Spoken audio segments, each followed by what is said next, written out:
So welcome to the first lecture in the new year. I hope you had all a good start in the new year. So we were discussing additive and multiplicative characteristic classes. So let's briefly recall what we did. So this was how to produce new characteristic classes out of the basic ones, namely the Chern class and the Pontryagin class of complex or real vector bundles. And as examples, we saw which classes so far? So we saw basically one additive class and one multiplicative class. Which ones were those? Well, we have to get warm up again. Yes, exactly. And the additive one? The Chern character. And so the Chern character was the additive class for the power series f of x in the exponential series. The additive class for this power series to the Chern class gives us the Chern character. So, and the power series of the function x on 1 minus e to the minus x gives a multiplicative class associated with this power series applied to the Chern class gives us the Todd class. And the reason why the Todd class has been introduced is because it appears in the Riemann-Roch-Hirzebruch theorem, which I stated without proof to indicate why these classes are of importance.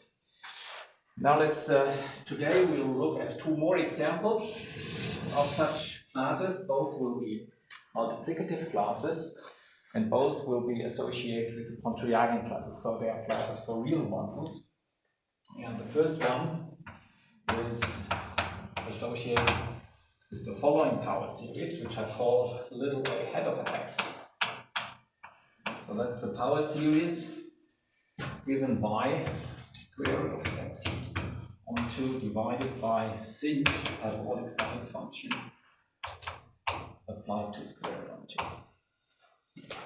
Now if you see this, you wonder why is this a power series at all, right? So there are square roots of x is appearing here. But now you see the sinh is an odd power series. It only has odd powers. Now if you divide this by the argument, you are left with an even power series. So we have 1 on an even power series here. And this, since only even powers occur, they will kill the square root. There won't be any square root really in this power series. And since this class starts with 1, it's an invertible class, so that we can really invert, right? I mean, this once we divide by this argument. So if you take this class divided by this, then the power series starts with the 1, so it's invertible, so the whole thing makes sense. And I can also give you the first few terms, which you can easily compute, given the power series expansion of the hyperbolic sine function. Namely, what we get is 1 minus x on 24 plus 7x squared on 5760 plus 31x cubed on, that is 967,680 and higher terms. So that's the power series. All right. And okay, so and in order to compute the corresponding multiplicative class, there are various options to do that, and one goes via the corresponding multiplicative sequence. So to recall how this works, let's compute the first two terms of the multiplicative sequence of this power series. So for the first one, if I want to compute n terms, the first n terms in the multiplicative sequence, I need to introduce n formal parameters. So the first two, I need only to introduce 2. So what do we have to do? So we have to take this power series applied to the first formal variable times the power series applied to the second one. And this is obviously symmetric in x1 and x2, so we compute what we get and express everything in the elementary symmetric polynomials. So, and we do have to do this only up to terms of, so all the way, so modulo terms of cubic or higher order, since we only compute the first two terms. Okay, so what do we get? We have 1 minus x1 on 24 plus 7x1 squared on 5660 plus higher terms times 1 minus x2 on 24 plus 7x2 squared divided by 5760 plus higher terms. And now let's multiply this, extend the thing, and sort by monomials of various degrees. Degree 0 is obtained by 1 by 1 times 1. This is 1. Degree 1 is only obtained by taking the degree 1 term here times 1 and 1 times this term. So we get minus x1 plus x2 on 24 for the first order term. And for the quadratic term, we have the option of taking this times 1 and 1 times this. So this gives us 7x1 squared plus x2 squared divided by 5760. But there's also the option of multiplying the two first order terms. Minus times minus gives us plus. Then we have a 24 squared here. And then we have x1, x2 here, plus terms of cubic order and higher order. And so we have to rewrite this now as a polynomial in the elementary symmetric polynomials. So we have 1 minus, this one is the first elementary symmetric polynomial in these two variables x1 and x2. Plus, now let's see. This one is not an elementary symmetric polynomial, it's a power sum. But this power sum can be expressed in terms of elementary symmetric polynomials easily. Namely, this is what I get when I take the sum squared. Then I get this and this, but I also get two times the mixed term, which I have to subtract here. So minus 2 times sigma 2 and 5760 plus. And here this is exactly the second elementary symmetric polynomial. Now we have to know what is 24 squared. 8? It's better 6. Yes, exactly. And was close though. So we have 1 minus sigma 1 on 24. Now we can combine these two terms, so we get 5760, and then we have 7 times sigma 1 squared, and now I have minus 14 times sigma 2 plus 10 times sigma 2, which gives me minus 4 sigma 2, right? Plus higher terms. So now we can read off the first two terms of the multiplicative sequence, namely the first term, which depends on one variable, is given by this one, so it's minus s1 on 24, and the second one, which has two variables, is given by this one, so it is 7s1 squared minus 4s2 on 5760. So that's the multiplicative sequence, at least the first two terms of this power series. And the definition is now that the multiplicative class corresponding to this power series applied to the Pontryagin class of a real vector bundle is called the A-hat class of that vector bundle. So definition, let F be a vector NR bundle, real vector bundle of rank Rn,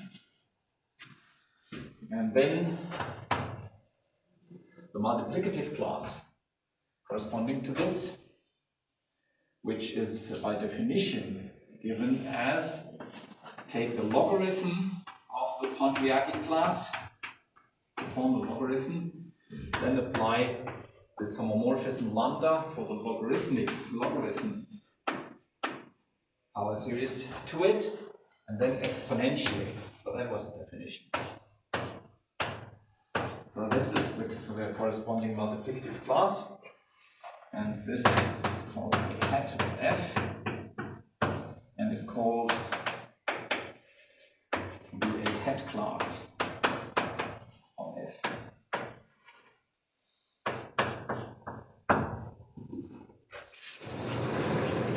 All right. So I'll tell you in a moment why this is of importance, but first let's compute an example.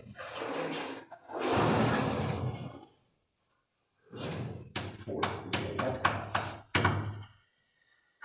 And the manifold I want to look at, the underlying manifold, will be complex projective space, and the bundle will be its tangent bundle.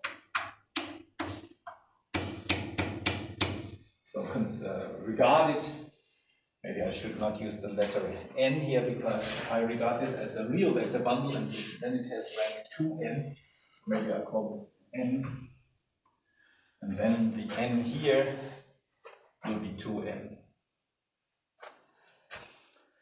Okay, so and in order to compute the A hat class, we need to know the Pontryagin class. But we have computed the Pontryagin class of the tangent bundle of projective space already.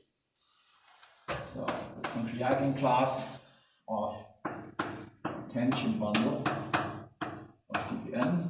Does anyone remember what it is? Anyone remembers what the Chern class of the tangent bundle is when I consider it as a complex bundle? 1 plus, yes, A.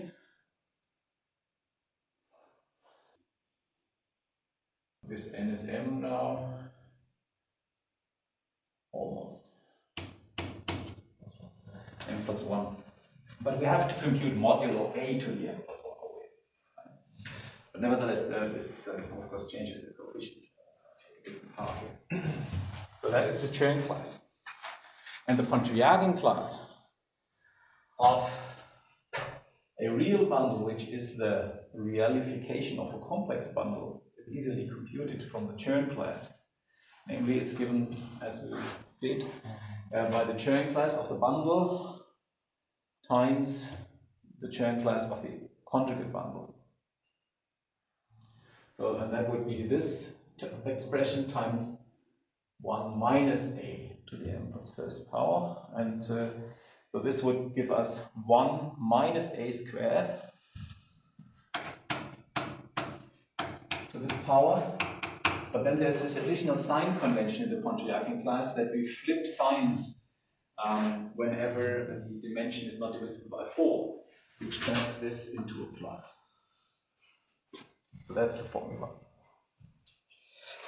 Okay, and now what is the corresponding A hat class of it? Well, we remember, that's not necessary for the computation, but we just remember that by definition of multiplicative classes, that if the Pontryagin class was something like, was given as products of some formal eigenvalues lambda j for the curvature matrix, or in other words, if we take the corresponding expression not for the curvature matrix here, but for the diagonal matrix, with these entries, then this algebraic procedure that we have down here will give us that the corresponding A hat class, in this case, is given as the product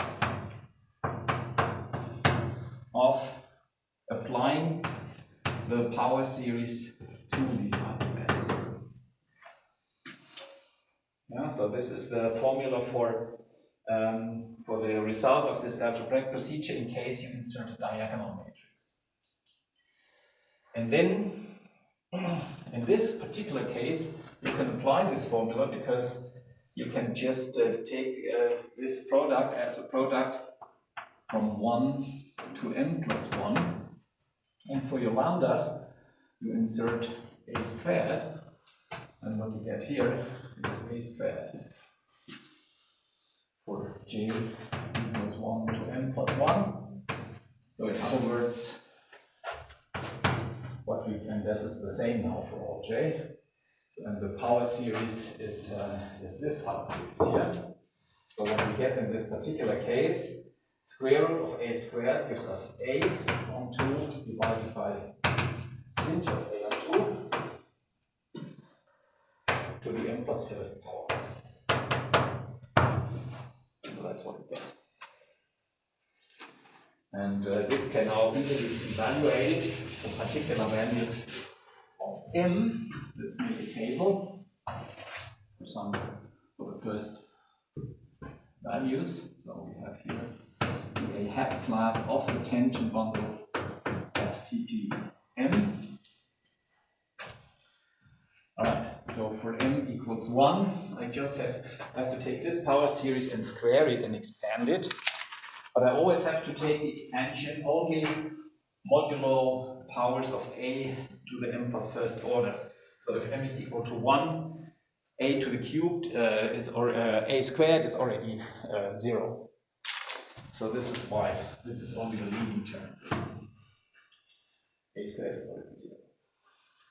In case m equals 2 is more interesting, then we have to take this power series, cube it, and expand it all the way up to the squared term, which gives me 1 minus a squared of it. Remember, this is an even power series. And so each power of this power series is also an even power series. So we will never get any odd powers of a. No? So, okay, m equals 3. So then we also have 1, and there's only one non-trivial term, which is a squared on 6. A priori there could be an a cubed term, but since it's an even power series, there's no a cubed term, and a to the 4th is already 0. M equals 4 gives us 1 minus 5 on 24 a squared, and now we have an a quartic term. This one. And finally, the last one I want to give you is 5, which gives me 1 minus a squared on 4 plus a to the 4th and 30. And no fifth power because it's an even power series, and a to the 6 is already 0. So these are the first examples. You can evaluate this easily using Sage, for example. Alright, now, so that's the A hat class. And why is the A hat class of importance? Well, I guess most of you know why. Because there's an important theorem where the A hat class occurs similarly to the top class, and that's the Atiyah-Singer index theorem.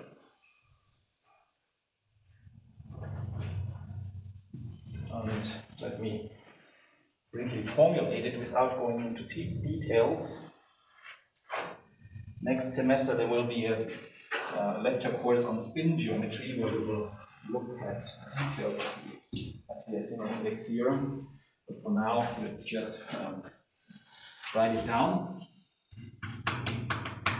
Atiyah-Singer index theorem.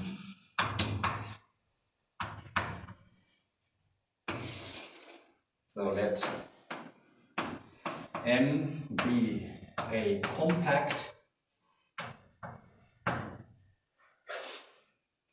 spin manifold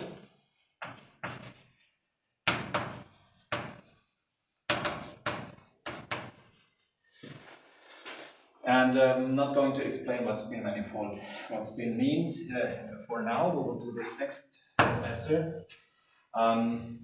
You can think of it as a refinement of an orientation, if you want. So it's a spin. So this spin means that it carries a certain structure, which in particular induces an orientation. So it's stronger than an orientation. And once you have this condition, then you can construct what's called the spinor bundle, and then there's an operator acting on the spinor bundle, which is called the Dirac operator. And this index theorem is about this Dirac operator. All right. But let me add in addition some complex vector bundle. Let F be a vect and C bundle, a complex vector bundle. And then we can you, in addition, work with this bundle and twist the Dirac operator with it. So then there's an operator associated with this vector bundle. Then the twisted Dirac operator df has index, so that's the index of df. This is given as by the A hat class of the tangent bundle of M times the Chern character of this twist bundle.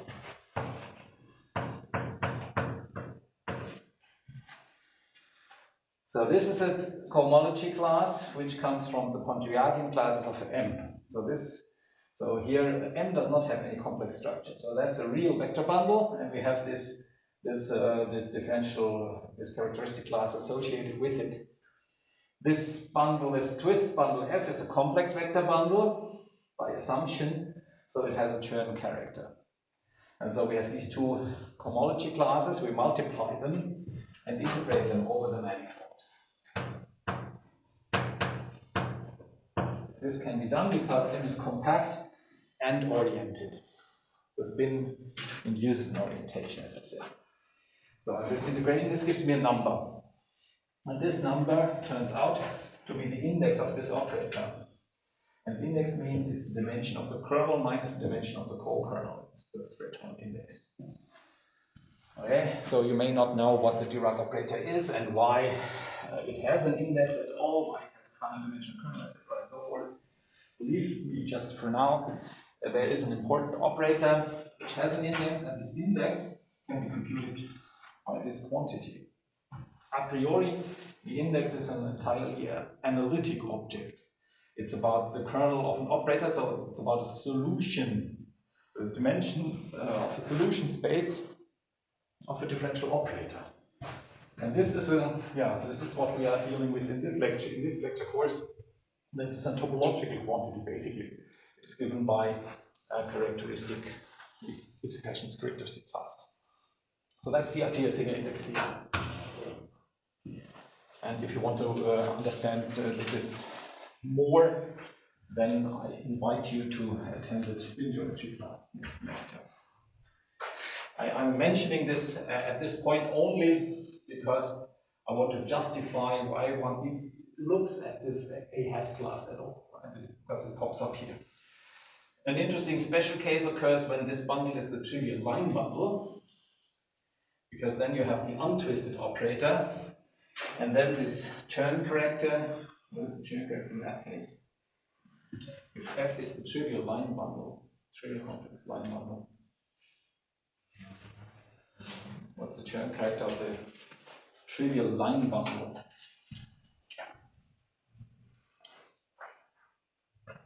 It's just one. So in other words, then you multiply by one. So in this case, it's just given by the class of the tangent. All right. So maybe we should take a look here at what this, in these examples here, at what this gives us in the case of a trivial line bundle. So let's see. So this expression from the Atiyah-Singer index theorem.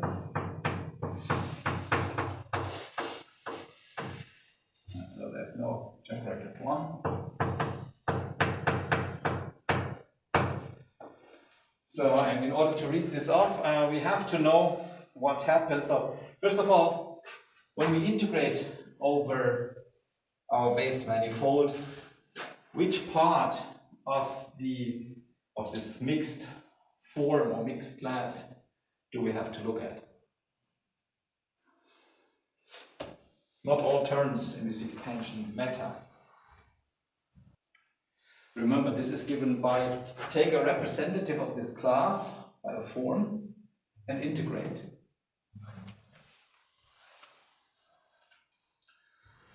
Well, it depends. So when you want to integrate a differential form over a manifold, you get a number, non-trivial, non-zero number. This form has to have the degree of the form must equal the dimension of the manifold, right? And so that means in this expansion, we only have to take this, the coefficient of the term where this, where the corresponding power of A coincides with the dimension of the manifold. Now A has degree 2. So A, for example, A to the 4th power will have degree 8. The dimension of this manifold, the real dimension of this manifold, is 2m. It's a complex manifold of complex dimension m, but the real dimension is 2m. So 2m has to coincide with the degree of the form, and the degree of the form is 2 times this power. So in other words, the power has to coincide with m. Okay, so let's see what we get. In the case when m is equal 1, there's nothing, it's 0. When m is equal to 2, then we have this term. Now, of course, in order to get this, the result of this integration, we need to know what the integral of a cubed of a squared is. We need to know this value. Right? And similarly for general m, we need to know this value. And this value turns out to be 1. So if you take the corresponding power of the Fontini-Studi form, integrate it over the complex projective space, you get 1. You can either compute this in a rather messy way directly, or you can apply what's called Poincare duality for a conceptual argument. Let's believe this for now, right? Let's believe that this is true, and then we can read off these values from these power expansions. We just have to check the coefficient in this expansion. So here we get minus 1/8, right? As our value. Now for m equals 3, we have to look for the cubic term, but there is no cubic term, so we get 0. For m equals 4, we need to look at the 4th power, and we have this term 3 on 128. And finally, for m equals 5, we have to look at the 5th power of a, but there is no 5th power of a, so we get 0 again. And you see a pattern. So whenever you have an odd dimension here, odd complex dimension, you always get 0. Because these are even power series, so they are not odd powers. Right? So this is why you have a 0 every second step. And now, you may wonder if you see this table. And look at the Atiyah-Singer theorem. Okay, so in the odd powers here, the Atiyah-Singer theorem would tell us that the index is 0, meaning the kernel and the co-kernel have the same dimension. But in the even powers, we don't have integers here. On the other hand, the index is always an integer. That's the dimension of the kernel minus the dimension of the co-kernel. It's an integer. So what did we do wrong? That's exactly right. So in the even dimensions, the even complex dimensions, CPN is not a spin manifold. There is no Dirac operator. And in the odd dimensions, it is. And there we get an integer, maybe we get 0. Okay, good. And those of you who are attending the geometry seminar that we are doing this semester are not surprised to find a 0 here for the index of the Dirac operator. And why is that?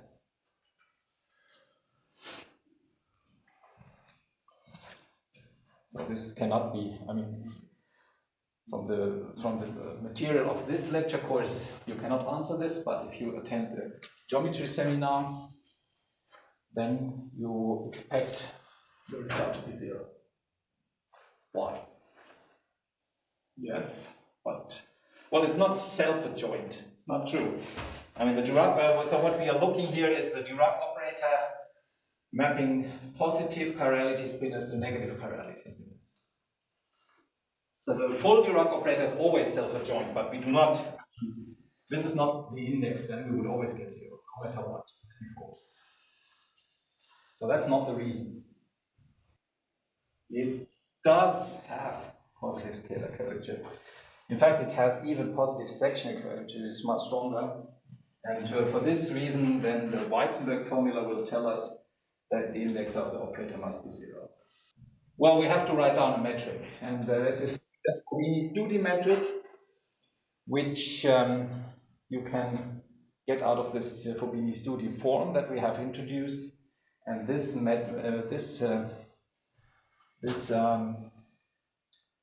has constant sectional curvature. That has to be computed. But this is a prime example of a manifold of positive curvature, CPA, or projective spaces in general. So that's the reason. But that's only a side remark. So this is why we have these zeros here. In odd dimensions, that it's spin and has positive scalar curvature, so the index is 0. And in the even complex dimensions, it's not spin, so the Atiyah-Singer doesn't apply. And in fact, historically, these values were known. And people were wondering why in the odd and even dimensions they didn't get integers. They observed this not only for CPN but also for other manifolds, and they realized that whenever the manifold is spin, you get an integer, and if it's not spin, you generally do not get a spin integer. They had no explanation at the time why. And the Atiyah-Singer index theorem finally gave the explanation, because it turns out that in the spin case you have this Dirac operator, and then its index gives us this expression. Well, several special cases of the index theorem were known, and one of them I will give you in a moment. And this is why they did a lot of computations with these characteristic classes, mostly in the context of algebraic geometry, actually. For example, the Riemann-Roch theorem also came from algebraic geometry originally, and was not formulated. How should I say that? This was known long before the index theorem, but can be seen as a special case actually of the index theorem. And another one, which I'm going to describe in a moment, the same thing is true. And so people came across these characteristic classes earlier. And this A hat class, in fact, is related to the Todd class if the bundle is the realification of a convex bundle. And this is why they looked at it and noted this curious fact, or curious at the time. So the other example, the last example of a concrete multiplicative class is related to the following power series. Let me call it L of x. And it's just a square root of x divided by hyperbolic tangent of square root. So again, we have to see why this is a meaningful power series. Well, the hyperbolic tangent is an odd power series. Right, it's sinh by cosh. Sinh is odd, cosh is even, so the quotient is odd. So that's odd, so if you divide by the argument, you get something even. So you only have even powers of the argument, which makes the square roots disappear. And again, it starts, once you divide by the argument, it starts with the 1, so it's an invertible power series whose inverse also starts by 1. So it makes sense. It's similar to the previous case. And if you expand it, then you get this. So it's 1 plus x thirds minus x squared on 45 plus 2x cubed on 945 plus high terms. So that's the L series. Let's also compute the first two terms of the corresponding multiplicative sequence. So now we remember how to do it. So the first two terms, I have to introduce two formal variables, x1 and x2. And let's see, so we have x1 plus x1 thirds plus x1 squared equal 5 plus higher terms times the same thing with x1 replaced by x2.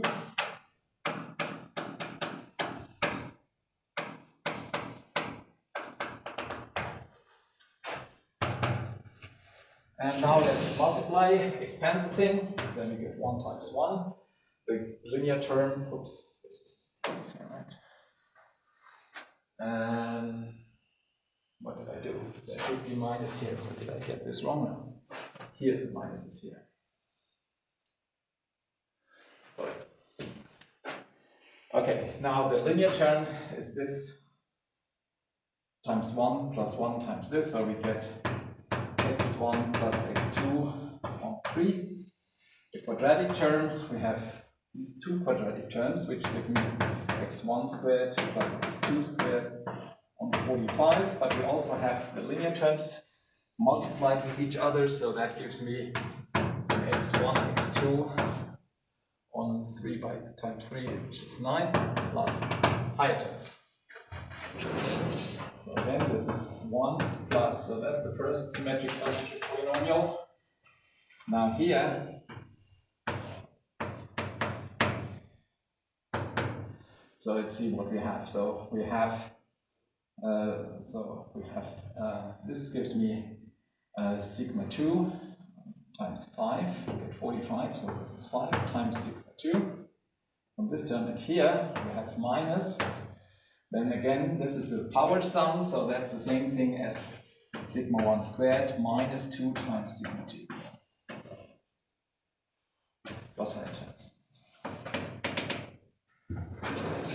So we have 1 plus sigma 1 3 plus. Now we have how many sigma 2's? We have 5 minus minus, so plus 2, which makes 7. Minus sigma 1 squared plus higher terms. So now we can read off the multiplicative sequence. U1 of S1 is S1 on 3, and U2 of S1 and S2 is given by 7, S2 minus S1 squared on 45.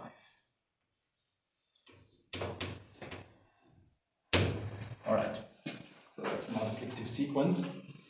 And the corresponding class also has a name. This here.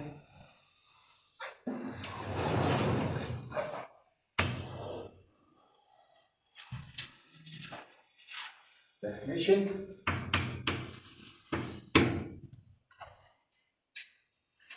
The multiplicative class or the Pontryagin class of a bundle F, the real vector bundle F, associated with the power series L of X, is called the L class of F. And we write L of F for it.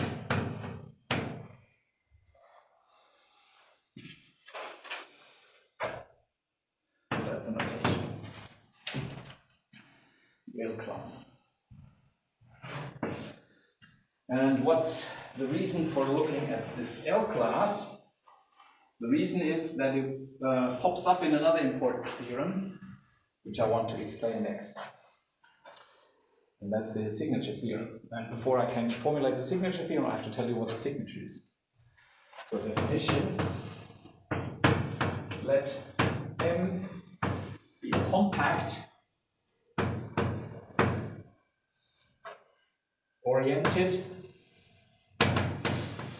manifold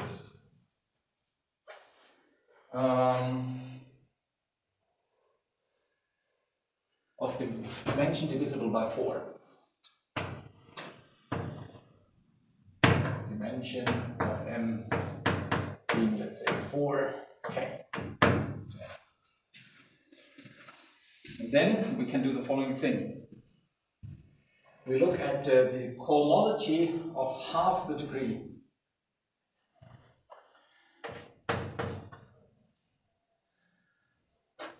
And so that would be H2K of M. And I'm going to, so that's a real, so finite dimensional real vector space. And I'm going to define a quadratic or a symmetric bilinear form on it. How does this work? So associated to two such cohomology classes, I will be given a real number. How does that work? Well, take a cohomology class represented by alpha here, and another one represented by beta here. And so, well, let's take the cut product of the two and evaluate on the fundamental cycle of the manifold. And remember, this is nothing but taking the wedge product of the two representing forms. This gives me a form of degree 4k. Alpha and beta have degree 2k, so that's of degree 4k, which is exactly the dimension of the manifold. So I can integrate this over the manifold. And this is a number. So this gives me, this defines a map from H2K cross H2K to R.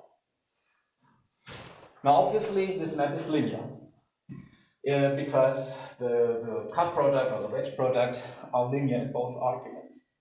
So it's linear in the first argument and it's linear in the second argument, obviously. So it's a bilinear form. But it's also symmetric. It's not just bilinear, it's also symmetric.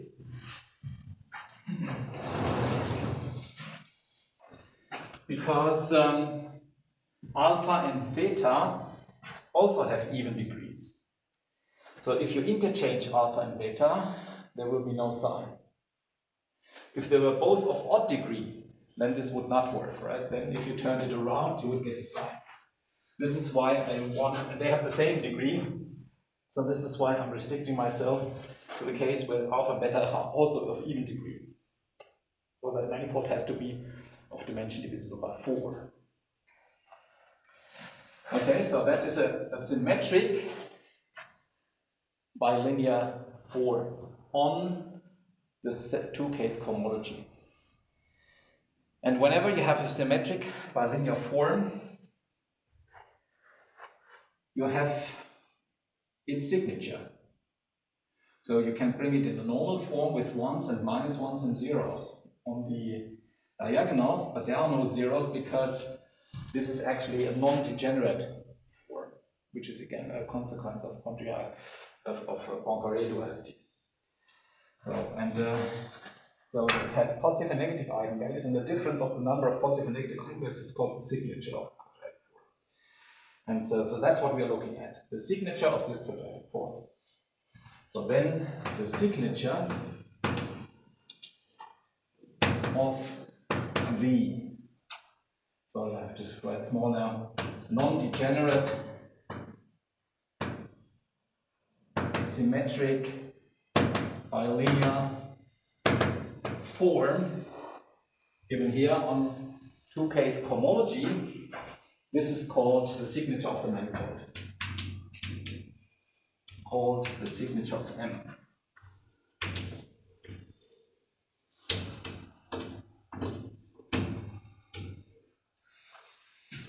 So look at this quadratic form, count positive and negative eigenvalues, and take the difference of the numbers, positive and negative eigenvalues.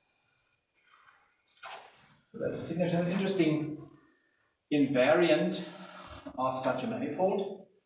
As I said, it works only if the dimension is divisible by 4. It requires the choice of an orientation because we need to integrate here.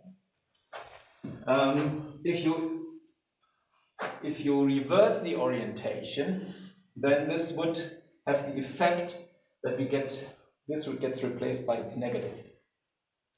And then this quadratic form would get replaced by its negative, and then the signature would also turn around. So it's really, so that the choice of orientation enters in here. But anyway, we now have, according to the theorem, the Hirzebruch-Signature theorem.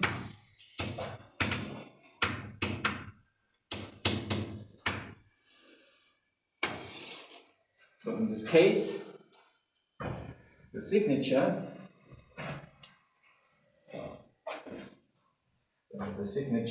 well, we just call it signature of M. So it's given by the L class of the tangent bundle integrated over the manifold.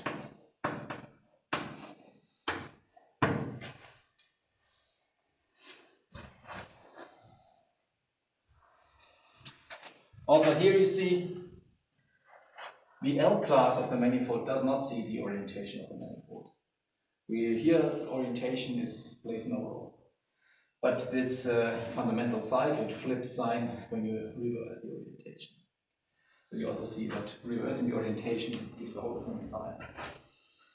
And so this is why this power series and its associated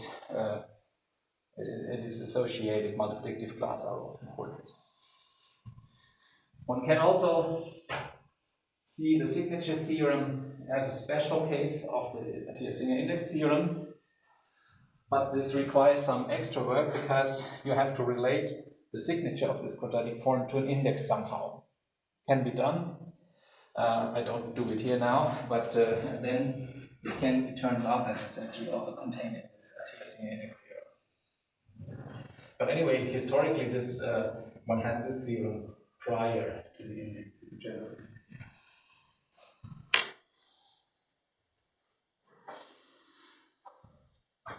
All right. Questions about this so far? So a good question. So why, or you might say, why exactly this power series, right? Yes. I mean, in general, when you take any other power series, you will also get invariance because it will always be some expression in the Pontryagin classes. And so what you're doing here is you take a certain linear combination of those products of Pontryagin classes whose degree adds up to the dimension, and then integrate. Now, if you take any such combination, this will also give you a topological invariant. But it does not, but only these particular combinations that come up in the L class or in the A hat class or in the Todd class have a different interpretation. And if you want to, so this power series can be deduced from that power series and similarly for the Todd class. But then the question remains, why exactly this A hat power series? And for this you have to go into the proof of the Atiyah-Singer to see that. It's called Mehler's formula, where somehow this power series makes its appearance. So that's not something I can explain so easily here. All right. But never mind about these applications. They were just an indication or a motivation for you to see why we bother about these classes. All right, good. And now we have these multiplicative classes and additive classes. We have seen how to compute them once we know the Chern class or the Pontryagin class. Basically, there were two ways to do it. One was the original definition, where we have this this homomorphism lambda related to the power series, and the other one was via the multiplicative sequences. Both ways can be used to compute an additive or multiplicative class once you already know the Chern class or the Pontryagin class on which it is built. Now the Chern class and the Pontryagin class are computed using curvature of some connection on the bundle. And there's also a direct way to compute the additive and multiplicative classes out of that. And that's what I want to discuss now. The proposition is this. The additive or multiplicative class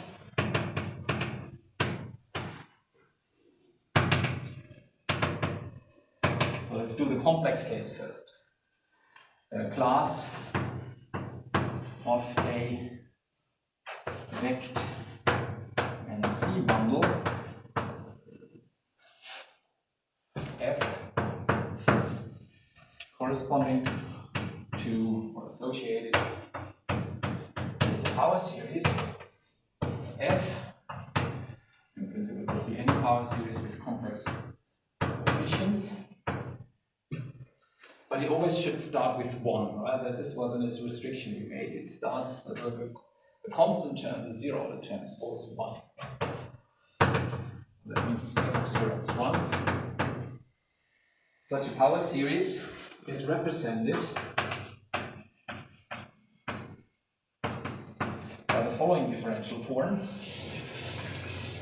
In the additive case, you take your curvature matrix for some connection with respect to some local generalization. Then you have this curvature form divided by 2 pi I. So that's a matrix, an n by n matrix, whose entries are 2 forms. Now you can insert this matrix directly into the power series. Because you can take powers of this matrix, then you get n by n matrices with forms of higher degrees. But actually, since this is a power series, so this doesn't stop, but this term will actually only contain finitely many terms, because once you have a power in the power series whose exponent is higher than 2 times, or then you get something, I mean, if you get some power here such that the forms have a degree higher than the dimension of the manifold, you get 0 anyway. So there are only finitely many terms once I insert this into this thing, right? Because it's nilpotent, really. No. All right. Anyway, so that gives me a new n by n matrix with whose entries are mixed differential forms, and I can take its trace, and then I get a mixed differential form. And this one represents my multiplicative class, then my additive class. And similarly, for the multiplicative class, you do the same thing, but you apply the determinant rather than the trace.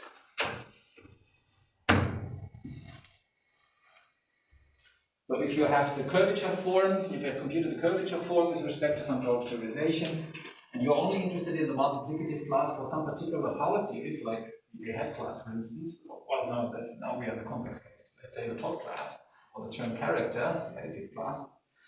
Then you don't really have to first compute the term class and then apply the procedure to it. You can also directly apply these formulas to directly compute the multiplicative or additive class.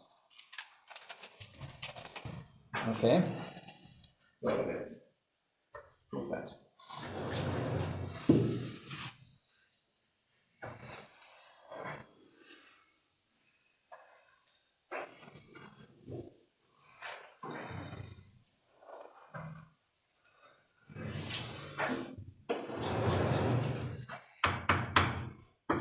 Now we're back to full proofs, and let's start with the additive case.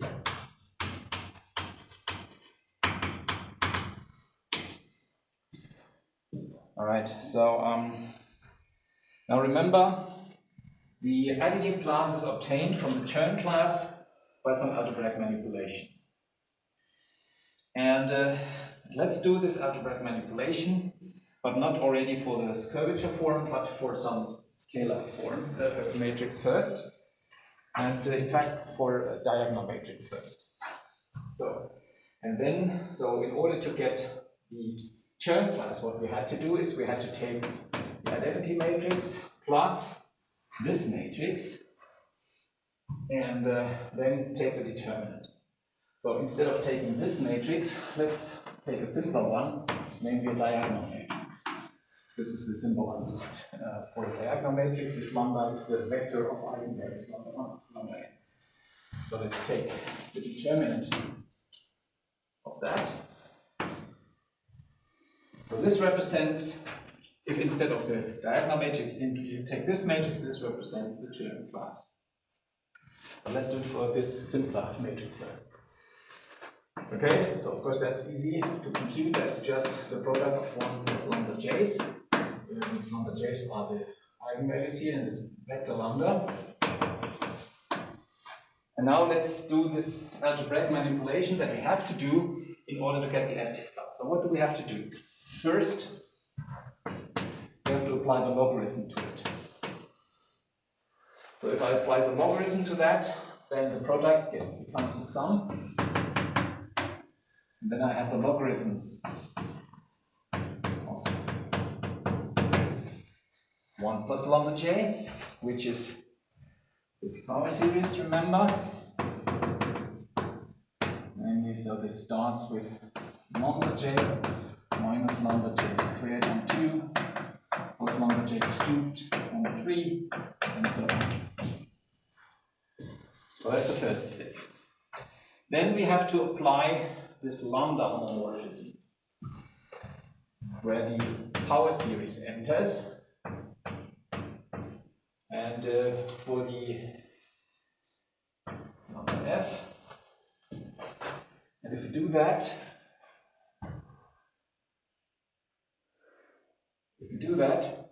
well, what do we get? This is linear, so it interchanges, so it commutes with this sum. And what this homomorphism does, it multiplies each power here of lambda by some number which comes from the coefficients of this power series. And in fact, so the first order term gets multiplied by f1. So let me write f of x as 1 plus f1 times x plus f2 times x squared, and so on. So then the first order term gets just multiplied by the coefficient f1 minus the next one was defined, so this lambda homomorphism was defined exactly in such a way that this denominator and this sign get cancelled, so that we get exactly f2 times lambda j squared. This is how the definition of this lambda homomorphism is done. And similarly for the higher terms.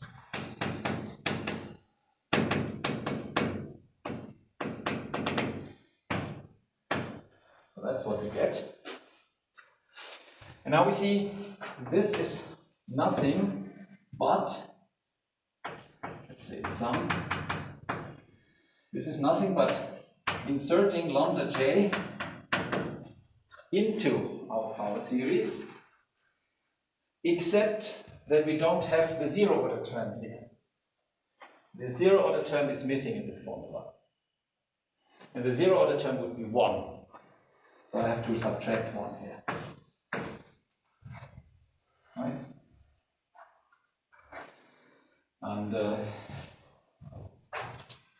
so what this gives us, so if we take the first thing first, the f of lambda j's are now the eigenvalues of f of this matrix. And if I sum them, I get the trace. So this is the trace of the diagonal matrix corresponding to f of lambda, which is the same thing as f of the diagonal matrix. So this is the first sum, minus n. And n is the rank of the bundle. All right. So that's what we get. And in the additive case, we have to add n times the zero order term. This was a part of the definition, and so then this remains. So from this computation, we see that we apply this algebraic procedure to get the additive class to this matrix here. So in other words, we take the determinant of identity matrix plus diagonal matrix, then we take the logarithm, then we take the lambda homomorphism corresponding to f, and then get this term, and when we now add n times the rank as a zero order degree term, then we have computed that this is the same as the trace of f of delta of lambda. So that's the computation. Now this is true for diagonal matrices, this equation. Both sides of this equation are invariant polynomials in the entries of this matrix, here and here. And so this will not only hold for diagonal matrices, but also for diagonalizable matrices.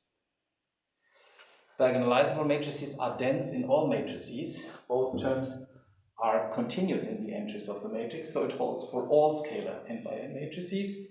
And then again, by invariance of the polynomials, we know it holds for all matrices from a commutative algebra. And therefore, this equality also holds if I replace delta of lambda by an argument. This is an argument we have done several times before, right? So this is why we only have to do this computation for diagonal matrices. Then we can conclude it holds for all n by n matrices, even when the entries are from some commutative C algebra. Okay, I don't write this down. I just put a check mark. So this deals with the additive case. Now the multiplicative case is similar, just slightly different in details. Let's take a look.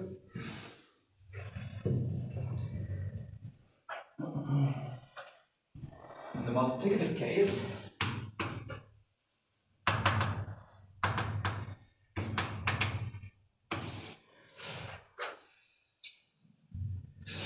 so we start with the determinant. So again, I do it just for diagonal matrices to compute the corresponding identity here, where this is replaced by the diagonal matrix. When I apply the algebraic procedure for multiplicative classes. All right, so of course that's the same thing as before. 1 plus lambda j product. Now the first thing is the same. I have to apply the logarithm. And I get the same as there. So I have to apply the logarithm. So that's the sum of this lambda j and logarithm series here.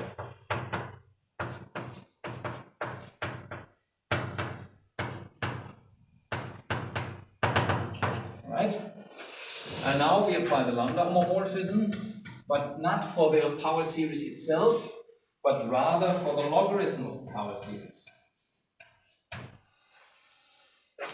Okay, so the power series starts with a 1, and then the logarithm does not have a constant term. All right, the logarithm, so here we have the logarithm series.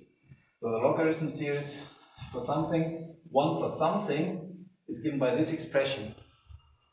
And if we replace the lambda j here by a power series, 1 plus the remaining terms of a power series, you see only here the lowest possible degree term is 1, here the lowest possible degree term is 2, etc. So in the result, in this power series here, there is no zero order contribution. And this is why I get essentially the same thing, except I don't have to subtract the minus 1 here. So what I get here is the sum j equals 1 to n, and I have to take the logarithm of f and insert lambda j to it.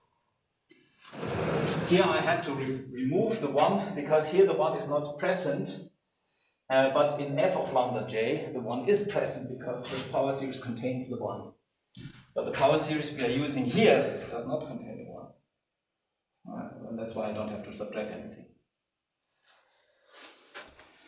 Good. And then in this case, there's one more step to be performed. So what is the last thing I have to do with this thing to get to the multiplicative class?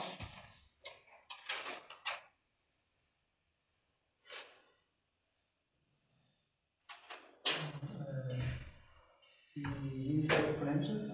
Yes, we exponentiate. So we insert this in the exponential series. And the exponential series again turns the sum back into a product. And if I exponentiate the logarithm of f of lambda j, then I get f of lambda j. But f of lambda j are the eigenvalues of f of delta lambda. So what I have here is nothing but the determinant of f of delta lambda.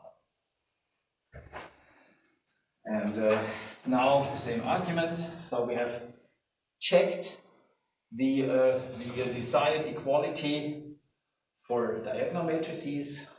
By invariance, it holds for all diagonalizable matrices. By continuity, it holds for all complex n by n matrices. And by this general principle from the beginning of the lecture course, it holds for all matrices with entries in a complex commutative algebra. Okay. So that's this part. Questions about this?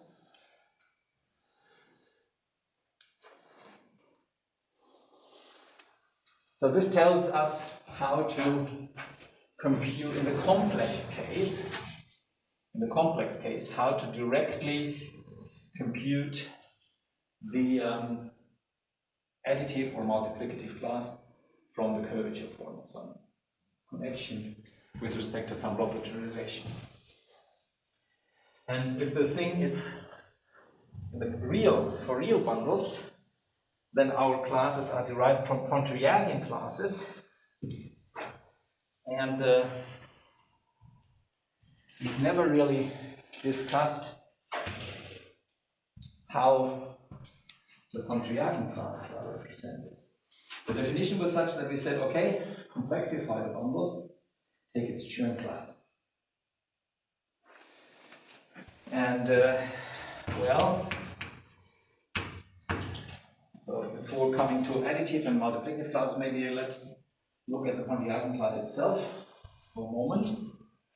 Namely, so let F be a real bundle, the vector an R bundle on manifold M. Let omega be the curvature matrix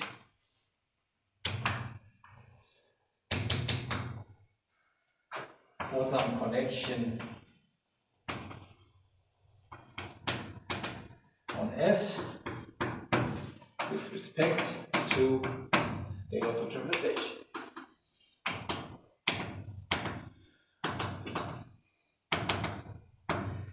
And then I'm claiming then the determinant of the identity matrix plus the curvature matrix on 2 pi without an I here represents the Pontryagin class.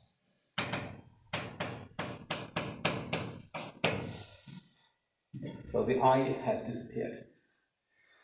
Somehow it makes sense because now we are completely dealing with the real situation. And why should there be a factor of I then? And why is it true? Well, proof. Okay. All right. So if we complexify F, then we can extend the given connection to the complexification, but just simply by complex linear extension. Yeah? Extend by complex linear extension. Extend the connection on F to 1 on the complexification by bilinear, so linear both arguments by bilinearity.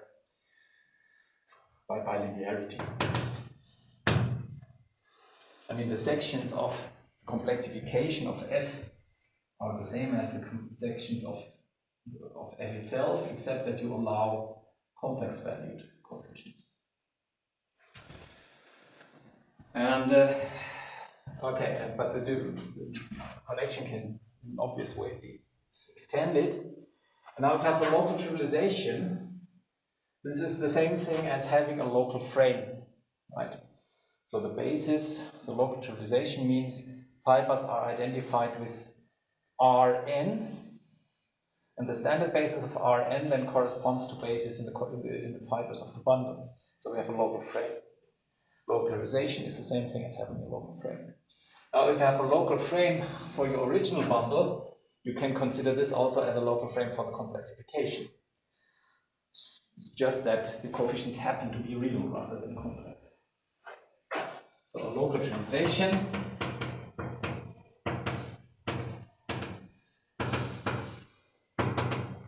also extends, so of f extends similarly by complex bilinearity to a local trivialization of complexification. And now, if you look at the curvature matrix of this extension of the connection with respect to the extension of the local trivialization, you of course get the same curvature matrix, because the curvature matrix is just defined by applying the connection several times to the frame fields. But we haven't changed anything really. So then omega is also the curvature matrix of these extensions. Just say all right, good. And that means that the Chern class of the complexification, so the Chern class of the complexification of f is represented by the determinant of identity matrix plus omega on 2 pi I for this curvature matrix, which is real. All right. Now, as to the Pontryagin class, we really have to worry only about the even degree Chern classes, because we have seen the odd degree things are zero anyway.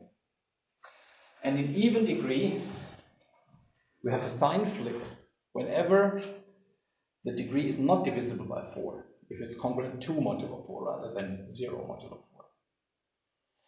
And how can we get the sign flip if we have this matrix here? So if you expand this and you look at the powers of degree, if this is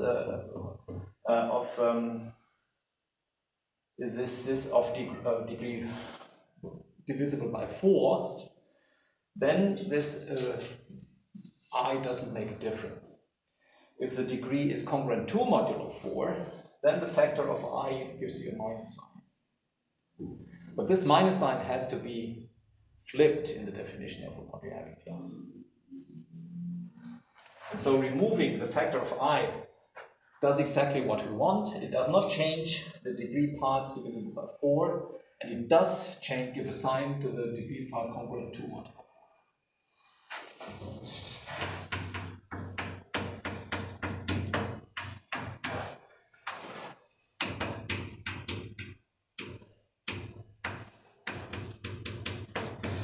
And now we understand better why we have this convention in the definition of a Pontryagin class, why we flip these signs. The reason is that now we can do the computation entirely in the real world. Because here we have a real curvature matrix divided by something real, so no need to know complex numbers.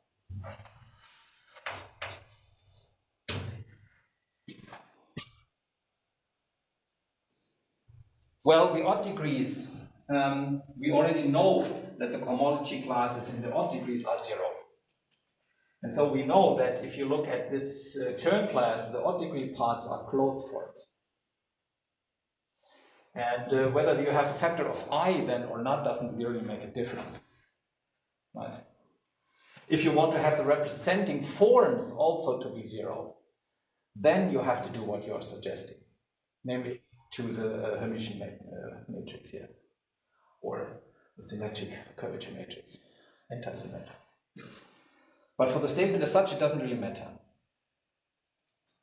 Because the statement is still true. Right? Because this thing with and without a factor of I is just a certain power of I in each degree, and in the odd degrees, things are closed anyway.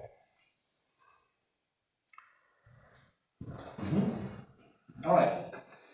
And now we can come to the corresponding proposition for the real case. So the additive and multiplicative class for, I'm now very sorry, I'm doing this with the eraser method of a real bundle associated with some real power series. Actually, all the power series that actually occur are always rational power series, in fact. But anyway, so with f of 0 equal 1 is represented by the same thing without the factor of I here.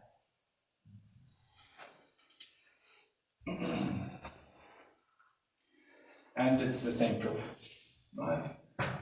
So that's so you just do the same proof with the formula here for the Pontiacian class without the factor of I, and then you get that. I don't think I have to say much more about this. I'm done with this section now. So thank you very much for your attention.